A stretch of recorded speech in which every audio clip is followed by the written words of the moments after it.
Now, I want to once again take you live to an event that is currently happening, attended by our very own Kamche Menza. It's all about women in the engineering sector. Let's listen into the event that is currently happening at the Heron Protego Hotel. And I'm extremely happy that we are all gathered here and we are having such activities.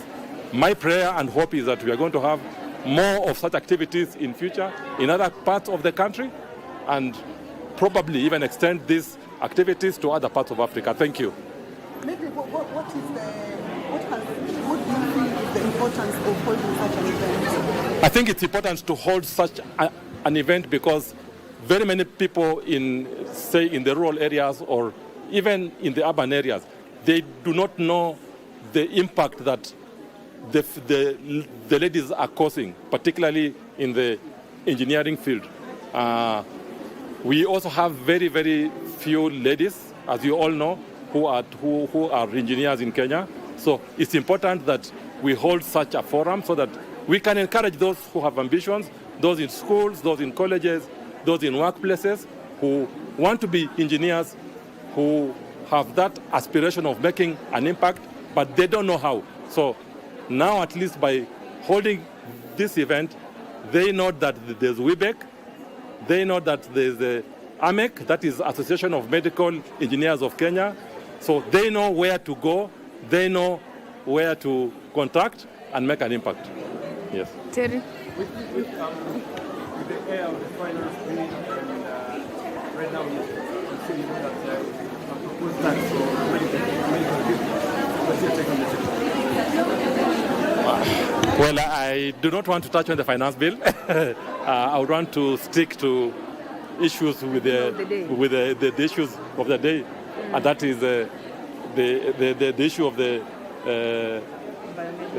biomedical engineers and promoting the female engineers. Yeah. Can Terry?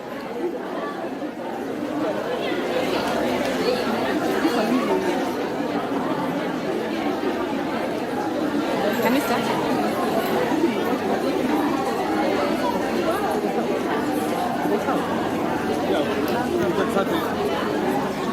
Yeah, my name is Dr. Terry Kegondo. I work with Women Lift Health as a senior facilitator at the East Africa Hub. At Women Lift Health, we are here to advance gender equality in health, and we have been covering 5 countries: Kenya, Uganda, Tanzania, South Sudan, and Rwanda. And we target mid and senior career women in health. So what we do therefore is building the leadership capabilities of these women, because we believe that leadership is important, but who really matters the most. And I'm most excited to have been here for this particular event because then we are still talking of advancing gender equality in the space of health, and particularly today we were here for biomedical experts.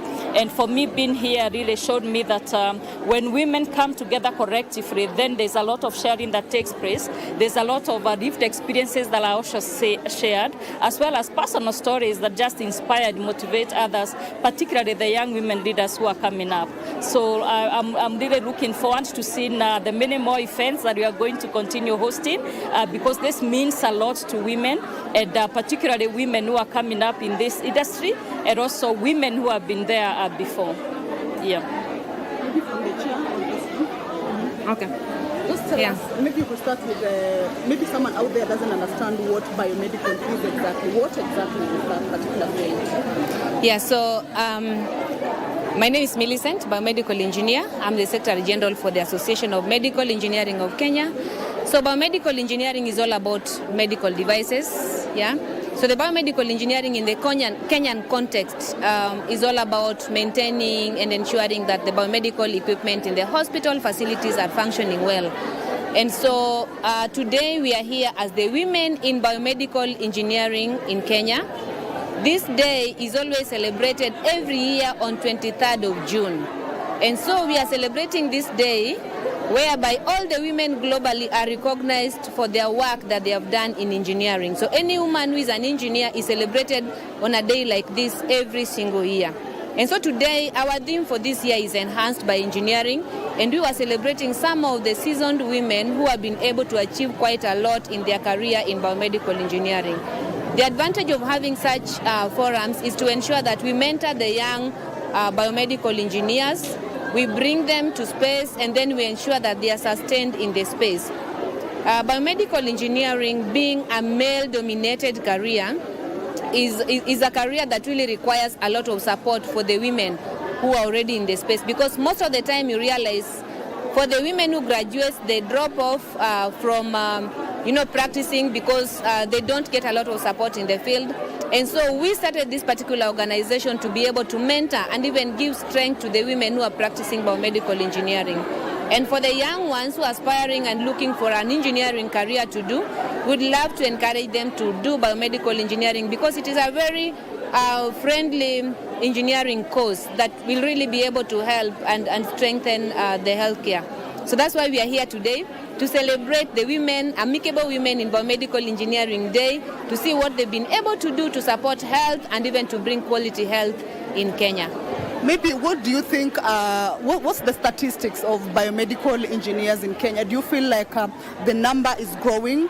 Do you feel like there is enough information out there for the young people to study? And what are the challenges that you are facing? So, good question. So currently, I would say that there are quite a lot of challenges that we are facing. We were having speakers before this session, and we were actually highlighted by around. So we were told about the shortage that we are having in the biomedical engineering space, and that is not only for women but even across. We don't have enough biomedical engineers to cover the entire country. Recently, we released a publication that was talking about the numbers in various hospitals. And we saw a shortage of about 7,000 biomedical engineers across the country. So that means that this is a very huge shortage that requires to be filled as soon as possible.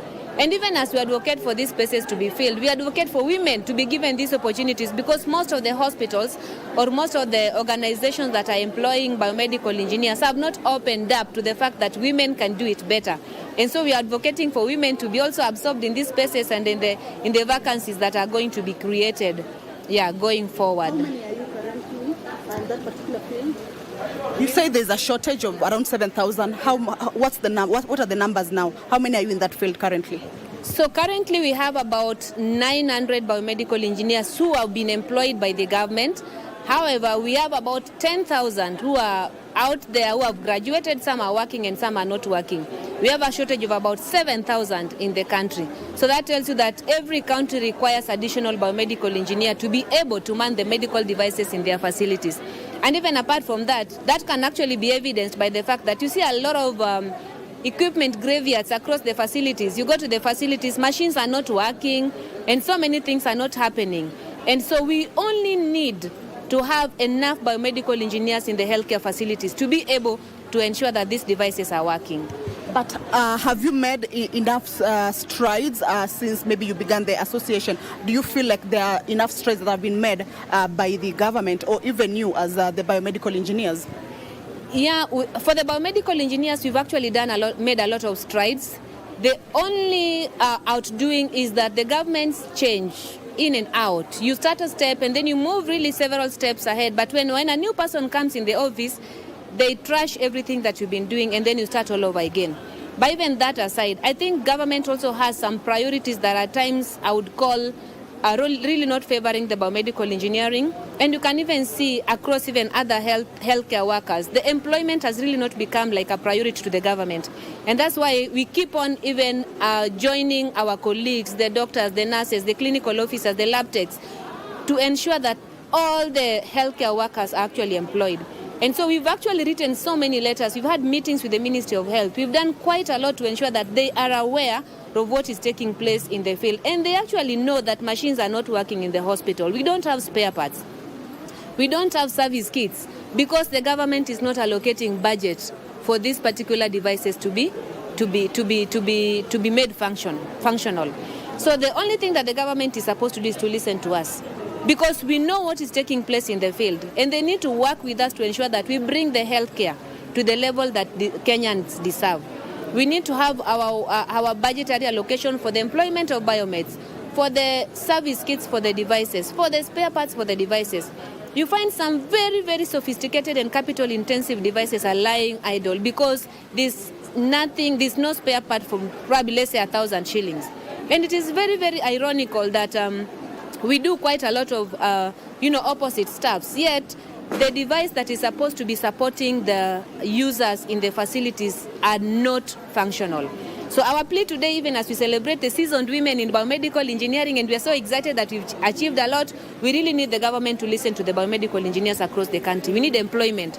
We need good working environment. Our workshops are not working. They are makeshift structures. We are repairing the equipment along the corridors. We don't have the working tools. How are we supposed to maintain the devices? So our call to the government, they let them wake up. They are very quick to buy. They are very quick to put out tenders. They are very quick to buy very expensive machines. But who maintains these devices?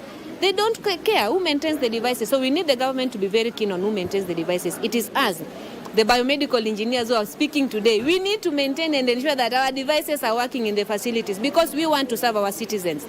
I went to school to learn biomedical engineering to come back and serve my citizen. It hurts me if I cannot be able to offer the services because the government is not aiding me. Give me the toolbox. The way you are giving a doctor a stethoscope, I need my toolbox to be able to repair a device. Thank you. Maybe for clarification, you said you are about 900 across the country. Do you mean both male and female, or these are female? And what are the numbers for the female biomedical engineers who are currently employed? Not certain for now, but I know the percentage is lower than the percentage of men. Yeah. So what are you doing actually to encourage the women and the young girls to take up this space? So good question. So what we are doing currently is having such forums. As you can see, we have Gen Zs here, many of them. And we also go to various institutions, training institutions, to be able to encourage them to create awareness of what biomedical engineering is all about. We also have different webinars, free webinars for that matter, that they can actually log in to be able to learn about biomedical engineering. And we also offer shoulders for them to lean on. For those people who are suffering in the field, we are here to advise and just to support them. How often do the machines or the devices at the hospital maybe sort of like break down, or what do you have to say about that? Well, it's quite often. I wouldn't say 10 times, 20 times, but it's quite often depending on the usage. If you use a device just like your car, if you use your car over and over and over without taking it to the mechanic for service, it will definitely break down. And there are particular parts that you even change before your car breaks down. That is exactly how the medical devices work. So you use it over and over and then you don't do the service, then it will go. Then this means it can also be one of the factors that maybe there can be delays at the hospitals for the patients to be attended to? Not only delays in the hospital, delays is one thing, but we have casualties. People are, actually, they are casualties because devices are not working. And we have people going on and on without, undergoing very critical procedures like dialysis because the dialysis machines are not working, or probably consumables are not available, or just because the spare parts are not there to repair a very simple thing. So people are undergoing a lot out here, and as biomedical engineers are out here to work, but we don't have the work tools. We don't have what it takes to repair these devices. So we are calling upon the government again, give us what it takes for the biomedical engineers to make your equipment working. We want to serve our citizens. One last question, maybe we could talk about the procession that you guys are about to undertake. Yes, so for the procession for today, we want to show the government that here as biomedical engineers we exist, and we want to support the women in biomedical engineering. And we want to show the government that we are ready to support the citizens if they support us. And so all these seasoned women who have achieved a lot in the biomedical engineering career are ready to support the government if the government will be able to work with us. The procession goes all the way to where? The procession will go all the way to, is it Valley Road or somewhere? It's not going far, yeah. Well, thank you so much. Somebody wanted to say something. Okay, yeah. sure. Yes. Start with your name. I'll hold for you the microphone. In Kibet.